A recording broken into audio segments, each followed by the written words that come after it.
सूचना कब मिली? ये आप लोगों को कैसे जानकारी मिली कि ये कहाँ पे है? जैसा कि आपको जानकारी है कि आज सवेरे ही इस जो मलियाबाद में एक महिला की लाश मिली थी। उसका जो है एक मुख्य आरोपी था वो जिसका नाम दिनेश था, वो गिरफ्तार हुआ था। और जो उसमें एक और आरोपी था जो उसका भाई है, वो मौके से फरार हो गया था।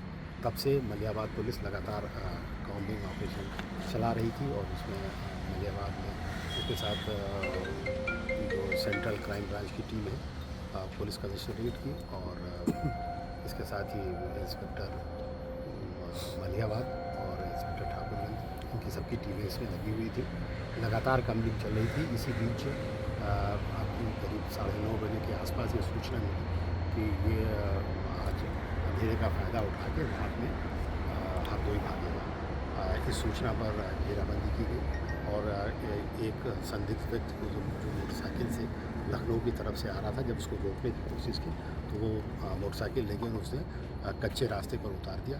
जब पुलिस पार्टी ने उसका पीछा किया तो उसकी मोटरसाइकिल फिसल के गिर गई और वो मोटरसाइकिल से उतर के पैदल भागा और उसने पुलिस पार्टी पर फायर भी किया। जब पुलिस पार्टी ने पर फायर हुआ तो पुलिस ने भी रक्षार्थ जो है वो उस पर भी फायर किया और फायर के बाद ये घायल हो गया और इसको गोली लगी।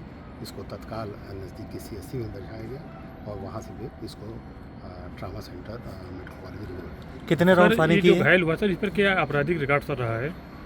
इसकी पहचान जो है वो अजय नाम के व्यक्ति में हुई, जो इसका हत्याकांड का मुख्य आरोपी था। और इसके ऊपर पुलिस कमिश्नर लखनऊ सर ने 1 लाख रुपए का इनाम भी घोषित कर दिया था।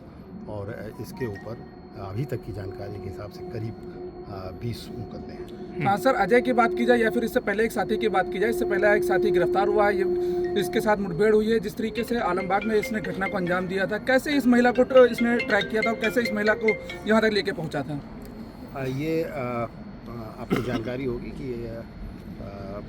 18 तारीख की बात है। उसमें देर रात एक महिला जो बनारस से लखनऊ आई थी और इसने अपने भाई को आलमबाग बस स्टेशन से फ़ोन किया था कि वो चिन्हट में उसके घर आ रही है और टेम्पो पर सवार हो गई है। कुछ देर बाद फिर उसका फ़ोन स्विच ऑफ हो गया और उसके बाद उसकी डेड बॉडी जो है वो यहाँ पर मलियाबाद क्षेत्र में मिली। जब पुलिस ने इसमें खोजबीन शुरू की तब उसमें एक व्यक्ति जो सवेरे गिरफ्तार हुआ, दिनेश नाम का, और उसके बाद उसका ये दूसरा भाई जो सर किस रास्ते से ये लेकर के यहाँ तक पहुँचा था? और अगर बदमाश की बात की जाए, जो मुठभेड़ हुई है, कितनी गोलियाँ उसको लगी हुई हैं?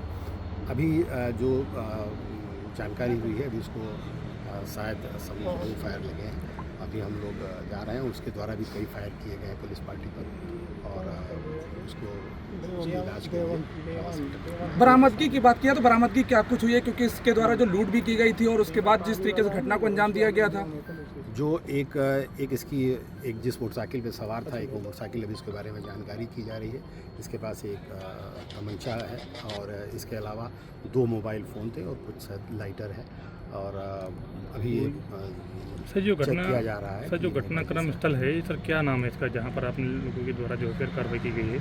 ये काकोरी से जो मलियाबाद रोड जा रही है। सर ये जो घटना हुई थी इसमें अगर ऑटो चालक की बात की जाए, एक ऑटो जो बरामद किया गया इससे पहले जो गिरफ्तारी की गई है, तो इन दोनों लोगों की क्या कुछ भूमिका रहती थी? आखिर दोनों लोग साथ में चलते थे या फिर जिस समय घटना किया है दोनों लोग आपस में रास्ते में मिले या वहीं से पूरा ट्रैक किया गया था?